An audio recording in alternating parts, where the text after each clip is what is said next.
पूरे दिल्ली देहात की समस्याओं को लेकर के आप अनशन पर बैठे हैं, आप अनिश्चितकालीन धरने पर बैठे हैं, आगे की क्या रणनीति है? और जिस तरीके से कल पुलिस ने बर्बरता की गांव वालों के साथ और सरकार के इशारों पर वहां से शांतिपूर्ण धरने को खत्म कराया, वो कहीं ना कहीं एक संदेश मैं आपके माध्यम से सरकारों को चेताना चाहता हूं कि ये आंदोलन खत्म होने वाला नहीं है। हम विधानसभा के चुनाव से पहले अपने हक और अधिकार लेके रहेंगे और इसके लिए हम अब गांव-गांव जाएंगे। दिल्ली के हर एक 360 गांवों में पंचायतें होंगी, यात्राएं निकलेंगी और वहां पर ही बैठकर लोगों से आगे की रणनीति बनाकर एक बड़ा आयोजन लाखों की संख्या में दिल्ली के 360 गांव के लोग संसद का घेराव करेंगे। लेकिन उससे पहले गांव-गांव यात्रा शुरू होंगी और लोगों को बताया जाएगा किस तरीके से दिल्ली पुलिस ने बर्बरता से दिल्ली के ग्रामीणों के, दिल्ली के किसानों के शांतिपूर्ण धरने को वहां से खत्म कराया सरकार के इशारों पे। और मैं हमेशा कहता हूं कि सरकारें कमजोर आंकने की कोशिश ना करें। हमने यहाँ से मुगलों को भी भगाया, अंग्रेजों को भी भगाया। सरकारों की कोई औकात नहीं है और सरकारों से हमारी सीधी सीधी मांग है, हमारी कोई लड़ाई नहीं, हमारी लड़ाई सिर्फ है कि हमारे हक अधिकार हमें दे दो।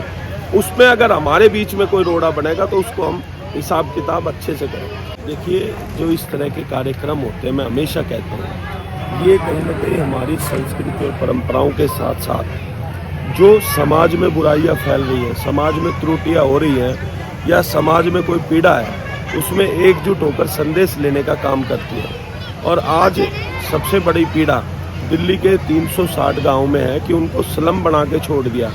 सरकारों ने कहीं ना कहीं उनका गला घोटने का काम किया है और अब एकजुट होकर दिल्ली के 360 गाँव के लोग, 36 बिरादरी के लोग पिछले 1 साल से अपना आंदोलन, लड़ाई मजबूती से लड़ रहे हैं और ये लड़ाई कहीं ना कहीं कामयाबी की ओर जाती दिख रही है।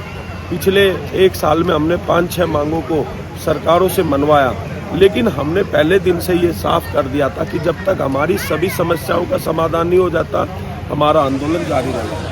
बिल्कुल एक बड़ा ऐलान है ये जो पालम 360 खाप के प्रधान है चौधरी सुरेंद्र सिंह सोलंकी, उन्होंने आज स्पष्ट कर दिया है कि जब तक दिल्ली देहात के हक पूरे नहीं हो जाते या जो मांगे हैं दिल्ली देहात की या समस्त दिल्ली प्रदेश की, तब तक प्रधान जी चैन से नहीं बैठेंगे।